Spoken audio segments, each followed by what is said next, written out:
वैसे तो ब्रिटेन की गृह मंत्री सुएला ब्रेवरमैन अपने कठोर टिप्पणियों के लिए जानी जाती है, लेकिन इस बार फलस्तीन के मोर्चे पर इसने बहुत कुछ कह दिया है। जानेंगे क्या चल रहा है यहाँ पर। तो वहीं दूसरी तरफ सबसे बड़ी खबर, आखिरकार क्या 10,000 भारतीय ताइवान जा रहे हैं। और ताइवान पर सबसे बड़ा खुलासा, अगर ताइवान और चाइना का युद्ध होता है तो क्या अंडमान में उतरेगा अमेरिका। जानेंगे ये खुलासा किसके द्वारा किया गया है। जियोपॉलिटिक्स में बहुत कुछ चल रहा है, आइए जानते हैं इन खबरों को विस्तार से। ब्रिटेन की गृह मंत्री हैं सुएला ब्रेवरमैन, अपने कठोर टिप्पणियों के लिए जानी जाती है, लेकिन फलस्तीन समर्थन मार्च पर की गई टिप्पणी से मुश्किल में घिर गई है। ब्रिटिश प्रधानमंत्री सुनक पर सुएला ब्रेवरमैन को बर्खास्त करने का दबाव बढ़ता जा रहा है। डाउनिंग स्ट्रीट ने जोर देकर कहा है कि उसे ब्रेवरमैन पर पूरा भरोसा है, लेकिन वे इस बात की जांच कर रहे हैं कि द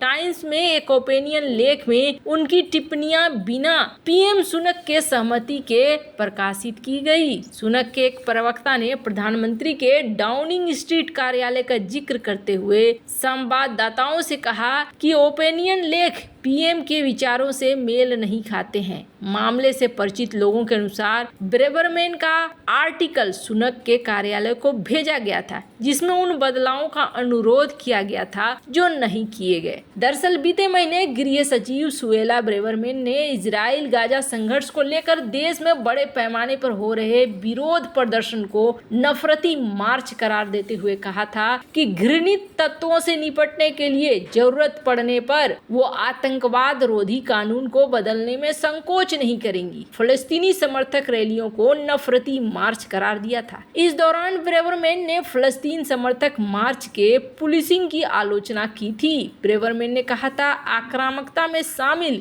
दक्षिणपंथी और राष्ट्रवादी प्रदर्शनकारियों को पुलिस की कड़ी प्रतिक्रिया का सामना करना पड़ता है, मगर फलस्तीन समर्थक भीड़ को बड़े पैमाने पर नजरअंदाज कर दिया जाता है, भले ही वो स्पष्ट रूप से कानून तोड़ रहे हों। आंतरिक मंत्री ने कहा कि उनका मानना नहीं है कि विरोध प्रदर्शन महज गाजा के लिए मदद का गुहार था, बल्कि कुछ समूह विशेष रूप से इस्लामवादी प्रधानता का दावा था। ब्रेवरमैन ने कहा कि गाजा पर इजराइल के हमलों के खिलाफ हुए विरोध प्रदर्शनों में बड़ी संख्या में बुरे तत्व देखे गए जो जानबूझकर आपराधिक काम कर रहे हैं। सुएला ने पुलिस से आह्वान किया था कि वो यहूदी विरोधी भावनाओं को कतई बर्दाश्त नहीं करने का रुख बनाए रखे, लेकिन इस बीच अटकलें तेज हो गई है कि ब्रेवरमैन की आक्रामकता के पीछे उनका भविष्य में खुद को पीएम पद के लिए तैयार करना या फिर अगले आम चुनाव से पहले दक्षिण पंथियों को लुभाने के लिए सुनक की पार्टी की एक चाल है। स्वयं ब्रिटिश प्रधानमंत्री ने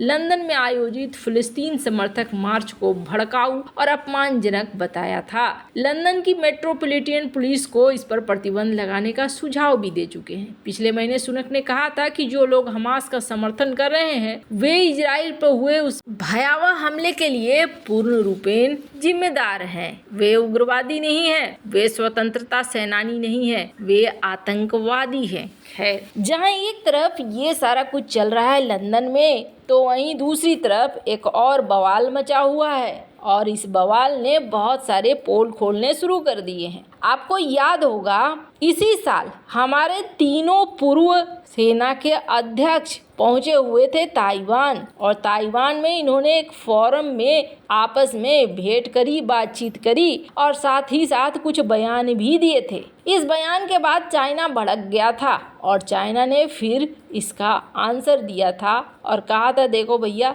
ऐसा मत करो, तुम वन चाइना पॉलिसी के खिलाफ जा रहे हो। स्क्रीन पर आप आर्टिकल देख सकते हैं। पर यहाँ पर हमारे जो चीफ थे, नेवल चीफ, उन्होंने कुछ बातें कही थी और वो बातें एकदम साफ साफ कही गई थी। ये कहा गया था कि ताइवान स्ट्रेट पर अगर झगड़ा होता है तो इसका असर भारत तक देखने को मिलेगा। इन्होंने इस बात को साफ कर दिया था। क्यों?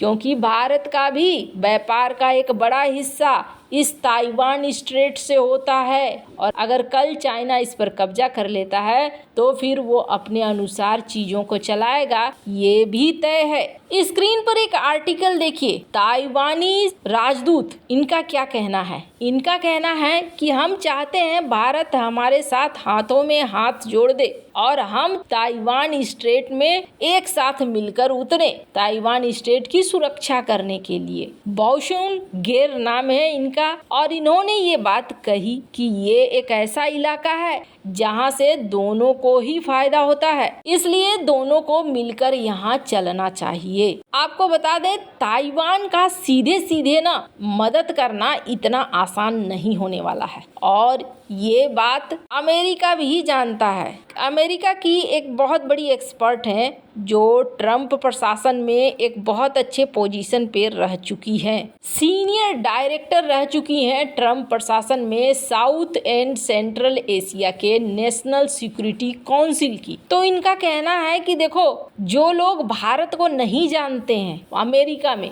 वो तुरंत क्या सोचेंगे, वो सोचेंगे कि चाइना और ताइवान का युद्ध हो रहा है, इस युद्ध में अमेरिका भी कूद रहा है तो भारत भी यहाँ पर अपने जहाज भेज दे, मिसाइल भेज दे, एयरक्राफ्ट भेज दे, सेना भेज दे। लेकिन भारत ऐसा नहीं करेगा। इनका क्या कहना है, इनका ये कहना है कि भारत की अपनी स्वतंत्र पॉलिसी है, अमेरिका के दबाव में आकर भारत कुछ भी नहीं करेगा। हाँ, जहाँ तक बात है इस युद्ध में शामिल होने का, तो भारत डायरेक्ट शामिल नहीं होगा इस युद्ध में। मेरा जो सोचना है वो ये कहता है कि भारत ज़्यादा से ज़्यादा अमेरिका को दे देगा अंडमान निकोबार का एक्सेस। स्क्रीन पर आप ये आर्टिकल देख सकते हैं। और अगर ये एक्सेस मिल जाता है तो फिर अमेरिका क्या करेगा, तो अंडमान निकोबार को जरा देखिए, कहाँ पर है ये।